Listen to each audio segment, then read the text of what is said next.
What's up, Mecha fans, and welcome back to the channel. So this month, Gundam Info dropped Mobile Suit Gundam, the 8th MS team, on their channel, except it's only in America. Luckily for me, I was able to access it, so I've watched through all 11 episodes, and today I'm going to give my thoughts on it after watching it for the very first time. Before we dive into that though, please do leave a like on this video and subscribe if you are a fan of mecha anime content and want to see plenty more videos like this in the future. And also head on down to the comments section below. I'm sure many of you guys have already seen this series, so if you have, then please let me know your thoughts. Alright, so I think it's safe to say that the 8th MS team is one of the more beloved Gundam series, especially when it comes to the side stories, spin-off stuff, obviously within Universal Century. 8th MS team is the one that a lot of people do tend to talk about and tout as one of the best Gundam series ever made. So just keep in mind that when I went into this series, I had those kind of expectations. I was expecting this to be good.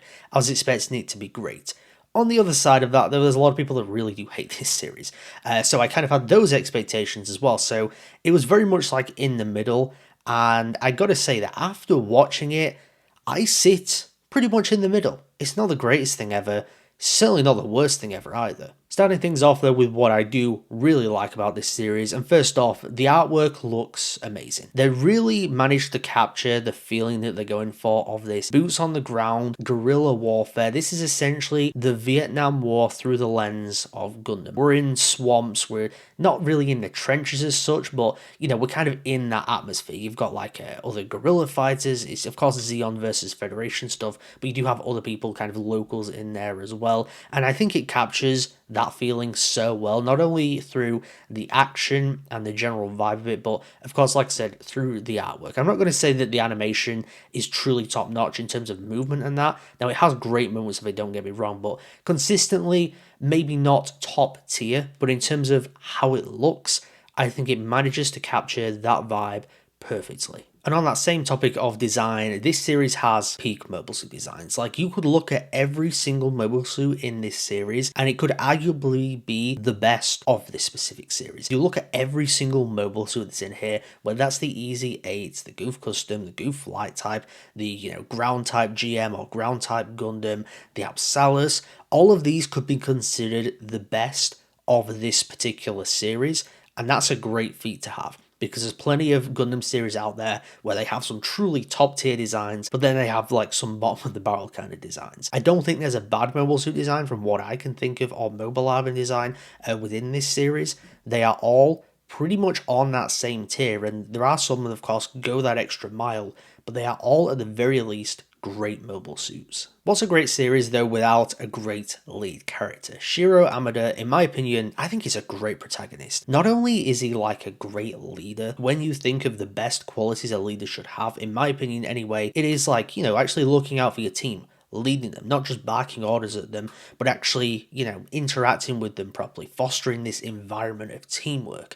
I think Shiro Amada really fits into that role very nicely, where he is a great leader who truly cares about his teammates and getting them back alive as much as accomplishing the mission. The actual character arc he goes on though, it's not too dissimilar to what you see from a lot of Gundam protagonists. I mean, there's heavy elements of someone like Kira Yamato, of course, from Gundam Seed, which technically did come after this, but I saw Gundam Seed before I watched this, and he's not exactly the same kind of character, but in terms of the change of perspective, it is quite similar. Because Shiro essentially goes from this soldier who's eager to fight back against Zeon, sees them 100% as the enemy, to realizing that this war is not all black and white, which to us fans, of course, that is one of the core values of Gundam as a franchise.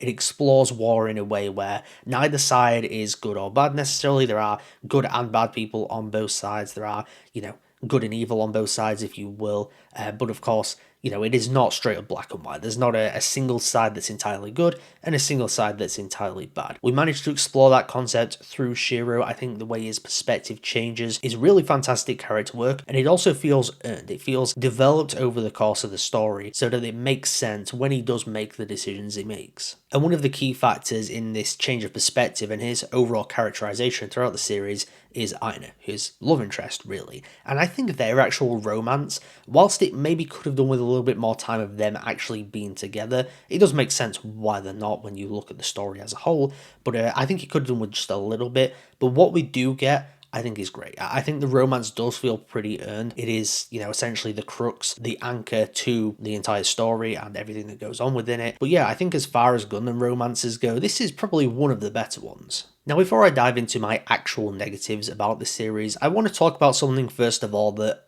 is kind of a negative to me, but I don't think it's a negative to the series as a whole. This is just simply because of my expectations going into it. And like I said at the start of this video, this is hailed as one of the best Gundam series, especially when it comes to Universal Century. So for the most part, I went in with those expectations that this was going to be truly incredible. And whilst, like I said, I really do like this series, I think it does a lot really well, I was ultimately underwhelmed because I had such high expectations for it. Part of that is of course down to me, but it's of course down to how the Gundam fandom kind of hypes it up as well. Because to be honest, everything that's really hyped up in this series kind of let me down in many ways. For example, the Gouf custom fight in episode 10, hailed as one of the best Gundam fights of all time. I watched it and I thought, yeah, that was pretty good. But it wasn't this next level thing that people were making it out to be. And everyone says like, oh wow, it's incredible in terms of animation. Again, wasn't that blown away by it. Don't get me wrong. I appreciate the artistry there. I think it's very well made and all that kind of stuff. But to say it's this truly incredible thing that like far exceeds everything else in this series is simply wrong. I don't think it really stood out much from the other action sequences. In fact, I think there's probably better ones in this. But now diving into the actual problems that I think this series has. I wanted a lot more characterization from the 8th MS team in particular. Shiro, great protagonist, really great development, there's a hell of a lot of focus put on him, but as far as the rest of the team, I bought into the team dynamic, don't get me wrong, but in terms of actually characterizing and giving the other members like subplots and character arcs, I felt like it was lacking a little bit. A character like Sanders, for example, had a great side plot within the first few episodes, but once that does eventually get resolved, they kind of don't know what to do with him. He just kind of exists within the team and he's there. He has his moments, don't get me wrong, but he doesn't really have like an interesting side story to explore beyond the first 2 or 3 episodes. And then for me, probably the most disappointing character was Karen. There was potential to do something with that character, and they kind of just allude to the fact that she lost a husband. I think he was like a field medic or something. You don't really get like a true side story for her,